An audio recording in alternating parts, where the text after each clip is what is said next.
Agora, a gente falou aqui de comerciantes, de empreendedores que tiveram os negócios afetados. E você, cidadão, que perdeu tudo que tinha na geladeira, que perdeu seu remédio, fora o transtorno que passou sem energia elétrica, pode fazer o quê? É isso que a gente vai perguntar agora para o ex-secretário nacional do consumidor, advogado especializado em direito do consumidor, o Arthur Rolo, que está aqui conosco. Bom dia, tudo bem com o senhor? Seja bem-vindo à Rádio Bandeirantes mais uma vez. Bom dia, Lupato. Bom dia, Sabino. É uma satisfação falar com vocês e, mais uma vez, falando da Enel, né? Que, lamentavelmente, está deixando os consumidores na mão, consumidores pessoas físicas e consumidores pessoas jurídicas. Muitos donos de pequenos restaurantes, pequenos empreendimentos aí lesados e a indignação de vocês. Ontem eu estava escutando vocês enquanto me deslocava, e a indignação de vocês é a indignação de todos nós, né? E o Sabino está certo que quando fala que fica difícil reclamar. O que a gente está percebendo nesses episódios da Enel é que o consumidor quer reclamar, ele tem o direito de reclamar. No caso aí de concessionárias de energia, elas são reguladas pelo decreto do saque, e aí tem que mandar SMS, você não sabe se você foi ouvido, não tem satisfação nenhuma. Então, a situação dos consumidores, lamentavelmente, está bastante difícil. Pois é, a gente tem muitos ouvintes aqui que sofreram de alguma forma ou ainda estão sofrendo com essa falta de luz. E há uma sensação geral na sociedade de que, como a justiça demora, às vezes nem vale a pena correr atrás. Esse caso agora é extremo. As pessoas perderam muito nesse caso. O que fazer? Qual que é o primeiro passo? Existe alguma forma simples de tentar alguma indenização? E rápida. Ô, Lupato, a empresa não está ouvindo os consumidores, a empresa não está dando satisfação. Ontem vocês estavam retratando aí as reuniões com o governador, com o ministro do TCU, a empresa não está dando satisfação para autoridades públicas. Vocês entrevistaram a deputada Carla Morando, que foi presidente da CPI da Enel, não está dando satisfação. O judiciário, sem dúvida nenhuma, é um caminho, mas o Sabino tem razão quando fala que o Ministério Público tem que entrar nessa história, tem que adotar providências. É possível, por exemplo, o Ministério Público, nesse caso, entrar com uma ação civil pública para resolver o problema de todo mundo, para obrigar a Enel a ressarcir. Se não existe esta ação coletiva, a opção é entrar com uma ação individual. Demora? Demora, mas está demorando bem menos. E outra, é direito. Teve gente aí que perdeu tudo que tinha dentro do freezer, tudo que tinha dentro da geladeira, não tem dinheiro para comprar comida novamente. Isso não pode passar impune. Então, a orientação, o que é? Documentar. Então, não dá para entrar com nenhuma ação judicial sem documentar os prejuízos. Primeira coisa, documentar o prejuízo. O ideal seria que tivesse, por exemplo, nota fiscal das compras. Pequenos fornecedores normalmente têm as notas fiscais dos insumos que adquirem. Então, documentar tudo que tinha na geladeira, tudo que tinha no freezer, se não tiver via nota fiscal, filmar, fotografar, pegar a declaração, por exemplo, de vizinho, de que viu lá os produtos estragados na geladeira e, com base nisso, reclamar na empresa. É uma etapa necessária, mesmo que às vezes você não consiga ser ouvido, reclama na empresa, já pode entrar com ação judicial. Uma ação como essa pode ser proposta no juizado especial, demora aí em torno de 6 a 8 meses para finalizar em primeiro grau. Nossa. E aí com recurso, Sabino, lamentavelmente Mas por isso que eu estou falando, você falou do Ministério Público. Se o Ministério Público entrar com ação nesse caso, isso é um dano social porque o Ministério Público, isso em direito, Sabina, é o que a gente chama de direito individual homogêneo. A rigor, o Ministério Público não poderia atuar por fazer papel de advogado, mas como é um dano social grande, tem muita gente de baixa renda aí que está sofrendo prejuízo, o Ministério Público pode sim atuar nesse caso, associações de defesa do consumidor podem atuar nesse caso, buscando o ressarcimento das vítimas. Demora um pouco, mas precisa ser feito. Agora, o mais importante, que vocês têm falado aí também, é retomar o serviço, pegar concessionárias de outros estados que prestam bom serviço e colocar para prestar o serviço aqui em São Paulo, porque sexta-feira já tem anúncio de chuva de novo, tudo indica que a gente vai ter esses problemas novamente. Então, o serviço precisa ser bem prestado para estancar o problema para o futuro. E pior que não tem opção, né? Quer dizer, a gente tem que continuar com a Enel até que uma autoridade tome a decisão da intervenção. Diferentemente do que acontece, a gente ouvia isso no Jornal Gente hoje, com a portabilidade na Europa, por exemplo, que funciona da mesma forma que a portabilidade de linha de telefone celular. Se você não está feliz com aquela concessionária, a distribuidora de energia, você troca. Você tem outras opções. Aqui no Brasil a gente não tem essa opção, é um monopólio, né? Monopólio, e eles ainda dificultam, por exemplo, quem quer ter energia fotovoltaica em casa. Eu participei de audiências públicas lá na Câmara dos Deputados e os representantes das concessionárias de energia dificultando a vida dos consumidores, porque a tendência é o consumidor que tem alta renda, aí, porque isso é caro, querer ser autossuficiente de energia, mas eles dificultam até essa autossuficiência de energia, porque em muitos casos, se o consumidor não tem uma bateria em casa para armazenar o excedente de energia, ele tem que jogar na rede, e aí eles criam uma série de dificuldades, aí uma série de taxas. Então, essa exclusividade realmente passou da hora de acabar, mas a gente tem que dar o primeiro passo. A gente, em novembro, estava discutindo isso, agora estamos discutindo de novo.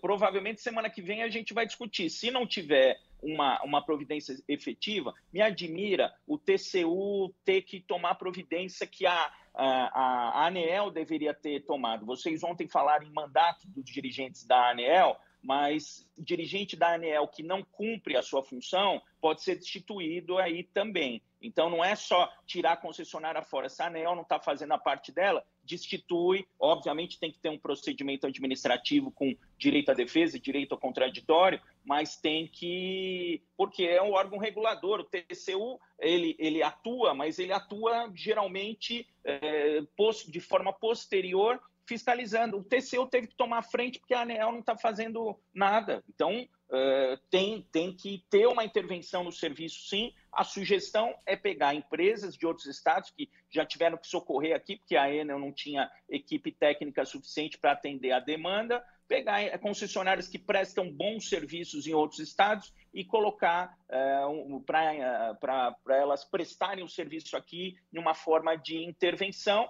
e aí tirar a Enel e mandar a Enel de volta para a Itália, porque lá o serviço que ela presta é um pouquinho melhor do que ela presta aqui. Bom, tem um ouvinte aqui, o Douglas, da Baixada Santista, que tem toda a razão no que ele coloca, que a falta de energia elétrica vira uma bola de neve. Porque se não tem energia, não tem trabalho para muitos, em alguns lugares, consequentemente, não vai ter dinheiro, e aí não paga a conta, inclusive os impostos, né? Os tributos municipais, estaduais, federais, a prefeitura, outros recebedores, governo do estado, governo federal, eles podem, quer dizer, a pessoa prejudicada pode entrar na justiça pedindo uma isenção do mês, pelo menos, que isso aconteceu. Como é que funciona em relação a essa bola de neve que chega até nos impostos?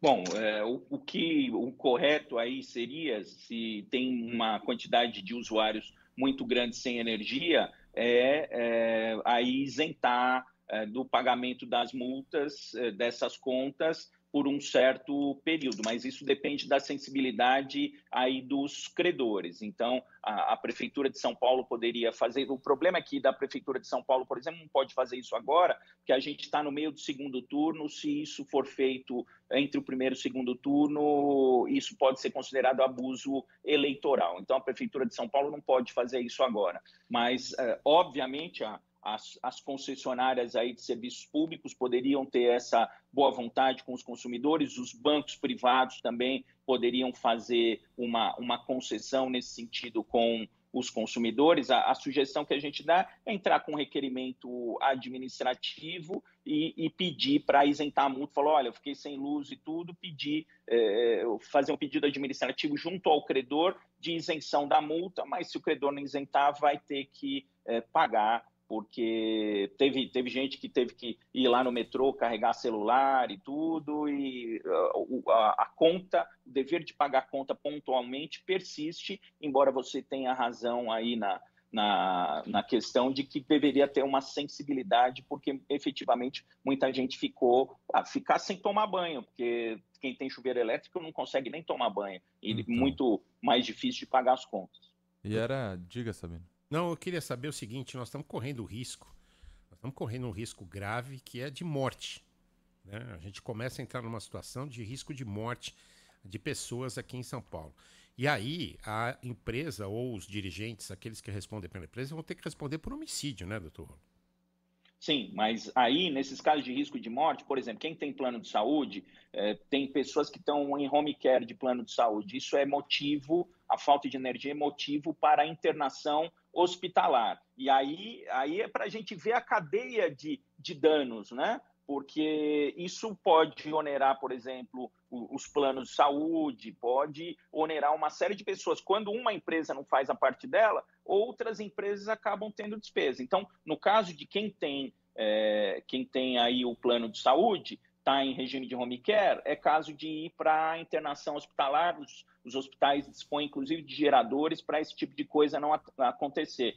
Quem está no SUS tem também a possibilidade de vir a ser internado no SUS para a gente não... O mais importante aí é preservar a vida das pessoas, mas de qualquer forma também é possível até conseguir uma liminar judicial, Sabino, para colocar lá um gerador na casa da pessoa que está sem energia e depende de equipamentos médicos para sobreviver. É possível fazer isso. E quanto mais isso acontecer, mais vai doer no bolso da empresa, porque até agora toda essa omissão da Enel foi para aí preservar as suas finanças. Então, quanto mais ações ela tiver, quanto mais demandas judiciais ela tiver, ela vai ter aí um prejuízo, e aí aquele barato, aquela economia vai sair cara no final.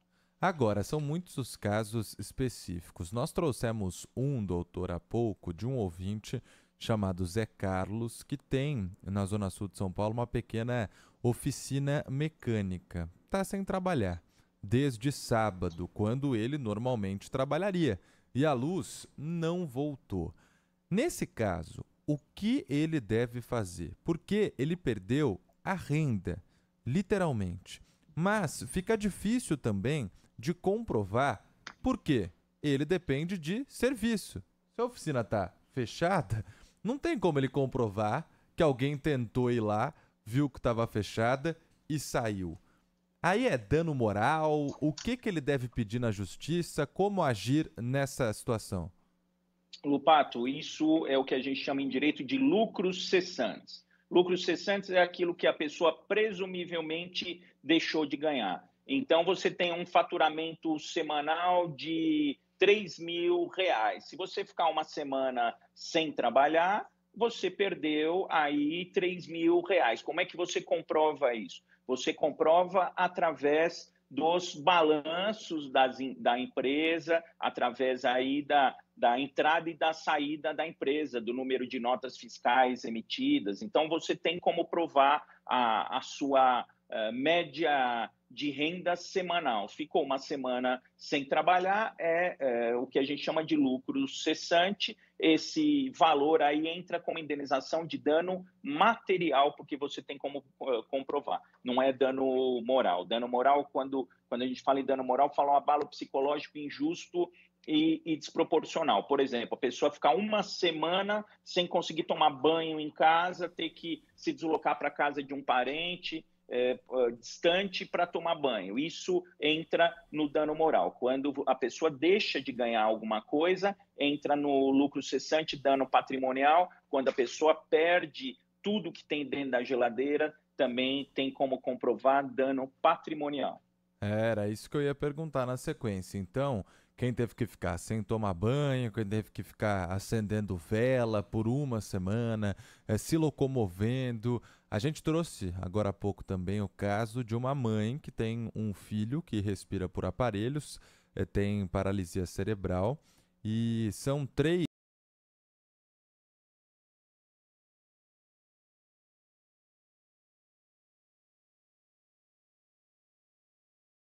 hospital, em casa de parente, de vizinho, de uma em uma hora. Ela não parou em casa pelos últimos dias. E só depois que a nossa reportagem trouxe isso, que a Enel foi lá e reestabeleceu o fornecimento. No caso dela, aí é um dano moral e ela pode pedir uma indenização do que ela julgar necessário. Aí, na verdade, tem os dois, Lupato. Tem o dano moral. Pô, ver o filho numa situação dessa aí, correndo risco de morte por falta de energia, sem dúvida nenhuma, cria uma situação de aflição, uma situação de transtorno, uma situação de preocupação que configura, sim, dano moral. Então, a gente tem o dano moral, mas tem o dano patrimonial também. Por exemplo, se a pessoa tem uma condição financeira razoável, tem condição de contratar um aluguel de um gerador, que nessa época também os preços sobem, porque todo mundo pensa em contratar gerador. Se ela tem condição de colocar um gerador, ela pode colocar o gerador pagando do bolso, nesse período aí em que está faltando energia, e aí depois cobrar da Enel. Então, o dano moral de ver aquela aflição do filho correndo risco de morte por falta de energia, e o dano material, por exemplo, o aluguel do gerador para restabelecer a energia enquanto a energia da Enel não vem. Tem um outro ouvinte dizendo que a empresa dele abriu há pouco tempo, ou seja, ele ainda não tem um balanço contábil, mas foi afetado pelo apagão. Como prosseguir nesse caso? Aí tem que tentar quantificar. No início, realmente, ele não tem aqueles balanços pretéritos, ou tenta quantificar pela expectativa aí de renda, mas se não conseguir fazer isso, teria que entrar como dano moral. Tem gente que discute se existe dano moral de pessoa jurídica, ou entra aí na questão de estimar um faturamento futuro, o que é muito mais difícil do que quando a gente tem um faturamento passado, entra no dano patrimonial ou tenta entrar pelo dano moral. Quando o advogado vai fazer uma ação como essa, Lupato, o que o advogado faz? Faz o que a gente chama de pedido alternativo. Se não entrar pelo dano patrimonial por estimativa, entra pelo dano moral aí da pessoa jurídica. Então, a gente costuma fazer esse pedido alternativo. Não é o primeiro apagão, não é o primeiro problema parecido com esse que a gente tem aqui na Grande São Paulo. O senhor que trabalha diretamente com isso, já teve um cliente ou conhece algum caso de cidadão que foi ressarcido? Porque a gente sabe que muitos abrem mão, quem tem condição para isso acaba deixando de lado, porque demora, porque é complicado, dá trabalho. Acontece? Vale a esperança? Esse ressarcimento vem? Acontece, esse ressarcimento vem, mas você tem razão. Para a maioria das pessoas, acaba sendo, porque, querendo ou não querendo, o judiciário é uma caixinha de surpresa. Então, você corre risco, sim, de entrar com uma ação judicial e um juiz entender que é um evento da natureza. Não é evento da natureza mais, porque isso acontece repetidamente, esses eventos da natureza. A Enel fala, eu não sabia. Esses eventos da natureza são absolutamente previsíveis. Lá nos Estados Unidos tem uma temporada de furacão. Aqui a gente está começando a ter temporadas de chuvas e de ventos que estão interrompendo o serviço. Então, a gente tem que saber como lidar com isso. Mas corre o risco de entrar com uma ação judicial e perder? Corre. O advogado que falar que é certeza que vai ganhar ação, isso não existe, porque isso depende da interpretação do juiz. Tem juiz que acaba interpretando como um evento da natureza, como uma circunstância que não podia ser evitada e julgando a ação improcedente. Mas eu já vi casos de pequenas empresas, principalmente bares e restaurantes, que perderam tudo, perderam todo o estoque, e aí a gente está falando de um valor maior, aí, um valor de 50 mil, 60 mil reais, pessoas que entram com a ação sim e conseguem o ressarcimento. Mas naqueles casos menores que abrangem a grande maioria das pessoas, sobretudo as pessoas mais carentes, e quando a gente fala em pessoas carentes, também a gente lembra da Defensoria Pública, que também deveria estar atuando nesse caso em prol dos mais carentes, as pessoas acabam deixando para lá, infelizmente. É complicado mesmo, né? Porque tem tudo isso que o senhor acabou de explicar, e aí algumas pessoas acabam deixando de lado, porque sabem que a empresa vai fazer de tudo para não pagar. Uma última pergunta da minha parte, pelo menos. Pela legislação aqui no Brasil, o limite é de 24 horas sem energia para áreas urbanas e 48 horas para áreas rurais. Quem ficou menos do que isso nem deve tentar alguma coisa, vai ser difícil, é isso? Não, daria também, dependendo do prejuízo, porque também tem aqueles indicadores, tem vários indicadores aí estabelecidos pela ANEEL. Tem o máximo de horas que você pode ficar sem luz por mês, o máximo de horas que você pode ficar sem luz por dia, tem vários indicadores, e todos esses indicadores aí, para esses casos que ficaram sem energia por 20 horas, por exemplo, eles foram inobservados. Uma pessoa que perdeu tudo dentro da geladeira, que perdeu tudo dentro do freezer, um pequeno comerciante que perdeu o seu estoque, mesmo que seja aí 24 horas, por exemplo, sem energia, é suficiente, porque é o que a gente chama de defeito na prestação do serviço. O artigo 22 do Código do Consumidor fala que os serviços essenciais devem ser contínuos, e nesse caso aí a descontinuidade por uma falha, uma falta de manutenção preventiva, como se comprovou que é o caso, isso gera o dever de indenizar aí a responsabilidade objetiva, mas nesse caso está havendo culpa da ANEEL que justifica o dever de indenizar. Tem um outro ouvinte aqui, o senhor já explicou sobre o balanço.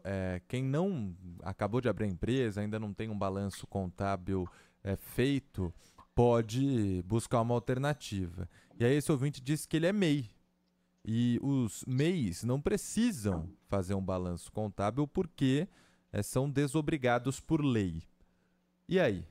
Mesma coisa? Não, aí você pode ver, você tem o faturamento mensal, você pode comprovar, por exemplo, com o que entra mensalmente na conta, com o que entra semanalmente na conta, com os recibos que ele emitiu. Embora ele não tenha um balanço formal, ele tem entradas e saídas que podem ser comprovadas, inclusive, com um extrato bancário, se for o caso. Ele pode... mas aí tem um sigilo bancário. Ele pega lá uma semana de faturamento e usa aquela semana de faturamento ali como um indicativo. Então, tem outras formas de comprovar esse rendimento aí sem ser necessariamente por balanço. Arthur Rolo, advogado especialista em direito do consumidor, ex-secretário nacional do consumidor, trazendo dicas aqui do que fazer depois de ter sido prejudicado pela falta de luz. Obrigado, doutor. Um abraço para o senhor. Obrigado, doutor Rolo. Muito obrigado, Sabino. Muito obrigado, Lupato. E um abraço a todos. Valeu, um abraço. 11h08.